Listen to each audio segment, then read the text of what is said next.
जो आज हम बिल लेके आया है, एक आप इसको कह सकते हैं नए सवेरा, एक अच्छा सोच के साथ जब हम आए हैं तो हम बिल का नाम को भी, नाम से तो आपत्ति नहीं होना चाहिए, नाम को हमने अच्छा नाम लेकर के आया है। अब ये नया बिल का नाम होगा, इस एक्ट का नाम हो जाएगा उम्मीद। सर उम्मीद नाम, अब उम्मीद से तो आपका कोई एतराज तो नहीं होना चाहिए। अब उम्मीद रखने का पीछे कारण है unified Waqf management empowerment efficiency and development. अब सर इसमें यूनिफाइड हम कहां से शुरू किया, पूरा जो व्यवस्था है उसको हमने यूनिफाई किया है। कलेक्टर का रोल से लेकर के सर्वे, रजिस्ट्रेशन, म्यूटेशन, इंक्रोचमेंट और जितना भी जो मैटर है उसको अब पारदर्शिता के साथ जब हमने यूनिफाइड एफर्ट डाला है to overcome the issues which were pending for such a long time, तो इसको हमने यूनिफाइड एफर्ट के साथ में आया है। और एम्पावरमेंट का जब बात होते हैं तो डाइवर्स सोशल ग्रुप जिसको मैंने जिक्र किया है, चाहे वो सुन्नी हो, चाहे शिया हो, चाहे वो आगा खानीस हो, पसमानदा मुस्लिम हो, बैकवर्ड मुस्लिम्स का कोई भी डेफिनेशन में आप देख लीजिए, वुमेन हो और बाकी कोई भी हो, हम चाहते हैं कि सबको डिसीजन मेकिंग का बॉडी में जगह मिलना चाहिए, इसलिए सबको एम्पावरमेंट कर रहे हैं। एफिशिएंसी को हम इंक्रीज करने के लिए टेक्नोलॉजी का इस्तेमाल करने का भरपूर इसमें प्रावधान किया गया है। अब सेंट्रलाइज्ड डेटाबेस होगा, डिजिटल पोर्टल होगा जो हमारा मंत्रालय में होगा, जो सारा स्टेट बोर्ड के साथ में लिंक होगा, लाइव होगा। वक्फ प्रॉपर्टी का कंटिन्यूसली रजिस्ट्रेशन, ट्रैकिंग, कंप्लायंस, पूरा मैनुअल अगर गड़बड़ होता है उसका भी ट्रैकिंग करने के लिए, ब्यूरोक्रेटिक डिले हो रहा है, किसके टेबल में डिले हो रहा है उसका भी जांच करने के लिए पूरा व्यवस्था करके हमने एफिशिएंसी को टारगेट दिया है। और आखिर में डेवलपमेंट, जो मैंने आपको बताया कितना करोड़ हम इनकम जनरेट कर सकते हैं, इसलिए जो development of the Waqf property को मैं बहुत महत्वपूर्ण मानता हूं। मैंने कल भी इस बात को बताया है कि दुनिया का सबसे ज्यादा वक्फ प्रॉपर्टी हिंदुस्तान में है। और कई लोगों ने कहा कि डिफेंस, रेलवेज के बाद तीसरा डेटा बैंक देखा जाएगा तो वक्फ प्रॉपर्टी, जो लैंड प्रॉपर्टी जो है वक्फ बोर्ड के पास है। मैं उसको थोड़ा संशोधित करके बताना चाहता हूं, ये तीसरा नहीं है, दुनिया का सबसे ज्यादा लैंड प्रॉपर्टी नंबर 1 वक्फ बोर्ड के पास है हिंदुस्तान में, ये थर्ड नहीं है। क्योंकि डिफेंस और रेलवे को आप प्राइवेट प्रॉपर्टी के हिसाब से आप इसको गिनती नहीं कर सकता है, ये देश का प्रॉपर्टी है। इसलिए जब इतना प्रॉपर्टी हमारा देश में है, इसमें किसी को आपत्ति नहीं होना चाहिए, लेकिन आपत्ति तब होता है जब दुनिया का सबसे ज्यादा प्रॉपर्टी मुसलमानों के नाम में वक्फ प्रॉपर्टी हमारे देश में है और करोड़ों जो हमारे बहनाई हैं, गरीब मुसलमान हैं, उसको कोई फायदा नहीं मिल रहा है इतना प्रॉपर्टी। तो ये प्रॉपर्टी किस काम का, करोड़ों का प्रॉपर्टी। कोई, मैं तो देखा हूं, मैं ये मंत्रालय संभालने का बाद भी और पहले भी कई वक्त प्रॉपर्टी है या संस्थाएं हैं बाहर में, बहुत गरीब अवस्था में भीख मांगने वाला भी मैंने देखा है। क्यों काम नहीं आ रहा है? अगर सही तरीके से वक्त प्रॉपर्टी को हम डेवलप करेंगे तो मैं कह सकता हूं अगले 3-4 साल के अंदर में करोड़ों गरीब मुसलमानों का जिंदगी आबाद हो जाएगा। थोड़ा सा अगर आप योगदान करेंगे, सब मिलकर के हम काम करेंगे तो क्यों नहीं कर सकते हैं। इसी मंशा के साथ हम यहां आज इस सदन में आए हैं। हमारा टारगेट जो है बहुत ही क्लियर है। 2013 में दूसरा प्रावधान जो चेंज किया था उसको हम लोगों ने क्या बदलाव किया है वो आप भी हमारा समर्थन करेंगे। वक्फ प्रॉपर्टी जो है ये तो आप जानते ही है, इसको कोई भी प्रॉपर्टी हो उसका एक टाइटल होने के लिए कोई डॉक्यूमेंट चाहिए, कोई रजिस्ट्रेशन चाहिए, कोई प्रूफ तो चाहिए। अगर वक्फ पे यूजर के नाम में अगर हम वर्बली कह देंगे कि इतने साल पहले, 500 साल पहले हमारा बाप दादा या फलाना फलाना ने ऐसा किया था, ये जमीन, ये हमारा वक्फ जमीन है। तो ठीक, आप क्लेम कीजिए, मगर कुछ तो दिखाना पड़ेगा सर, कुछ डॉक्यूमेंट होना पड़ेगा। तो वक्फ बाय यूजर, ये जो हमने ऐसे आप आर्बिट्ररी नहीं कर सकता है। साथ साथ सेक्शन 40 में वक्फ बोर्ड किसी भी जमीन को अगर क्लेम करता है तो सीधा सीधा वक्फ बोर्ड डिक्लेयर किया जाता था, उसको हमने हटा दिया है। ये बहुत जरूरी था। अदरवाइज इसके बाद अगर आप 2013 में कितना वक्फ प्रॉपर्टी था, आज 2025 में कितना वक्फ प्रॉपर्टी का संख्या में जंप हो गया, तब आप पता चलेगा कि ये सेक्शन का कितना इसका दुरुपयोग किया गया है। लेकिन साथ साथ में हम लोग ने संरक्षण भी दिया है कि वक्फ बाय यूजर में जो वक्फ प्रॉपर्टी ऑलरेडी रजिस्टर्ड है, जो सेटल्ड केस है, हम उसको रेट्रोस्पेक्टिव जाकर के उसको हम छेड़छाड़ नहीं करेंगे।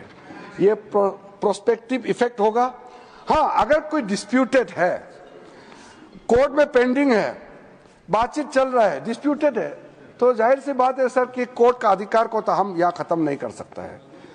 तो इसलिए unless the property is disputed, all those land, those property, work property which are registered, which has a proper documentation, they will remain so।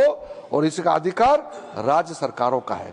Land is a state subject, तो भारत सरकार, केंद्र सरकार तो कुछ कर नहीं सकता है, वो राज्य सरकार को ही अथॉरिटी दिया है। अब महिलाओं का अधिकार को लेकर के, बच्चों का अधिकार को लेकर के सब कहते हैं। मैंने कहा कि वक्फ औलाद का इतिहास बहुत पुराना है। राइट ऑफ इनहेरिटेंस का आप अलग अलग तरीके से इंटरप्रिटेशन भी करते आए हैं।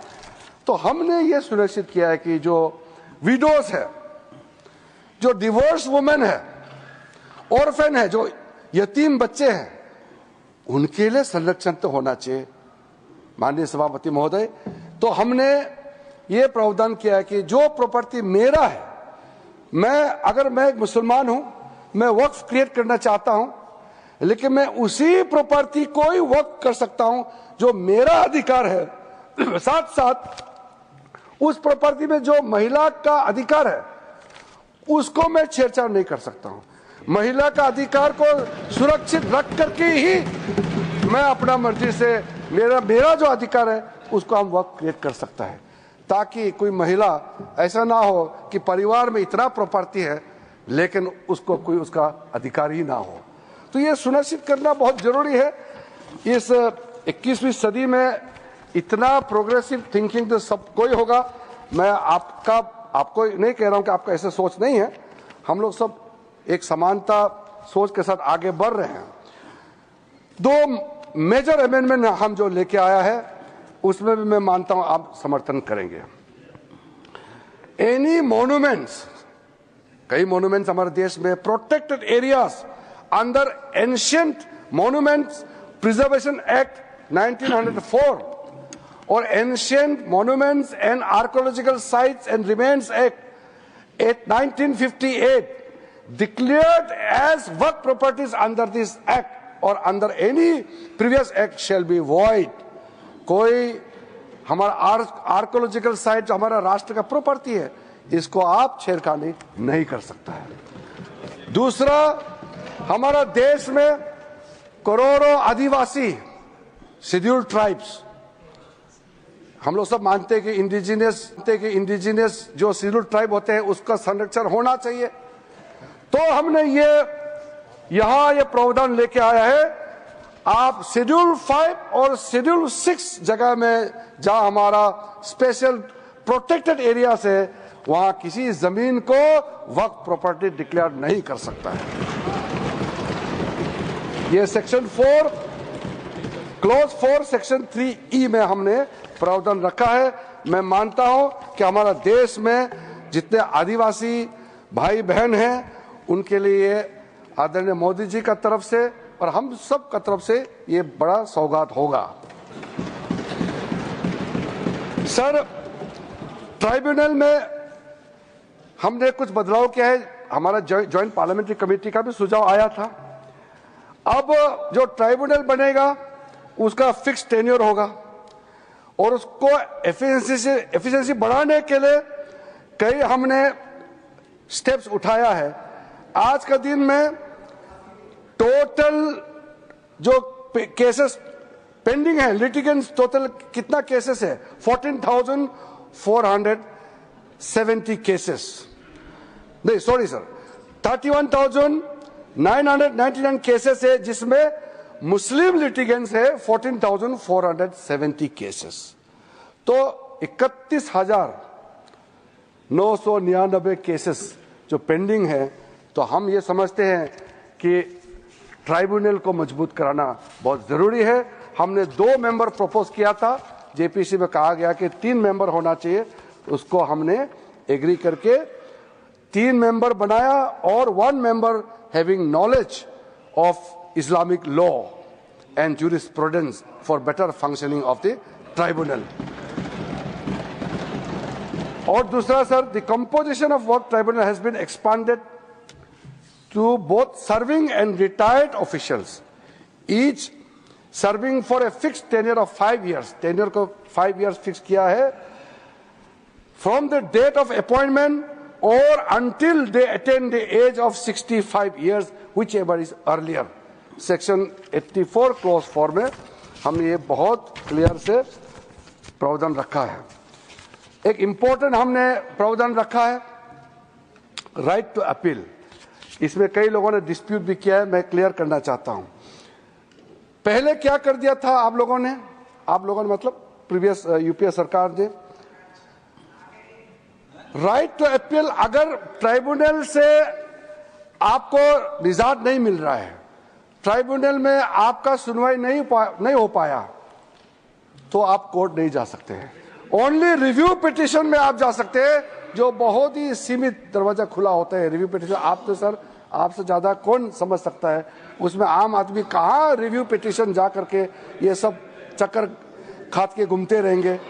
इसलिए हम ये मानते हैं कि right to appeal must be the substantive right, इसलिए हमने ये दरवाजा खोल दिया है।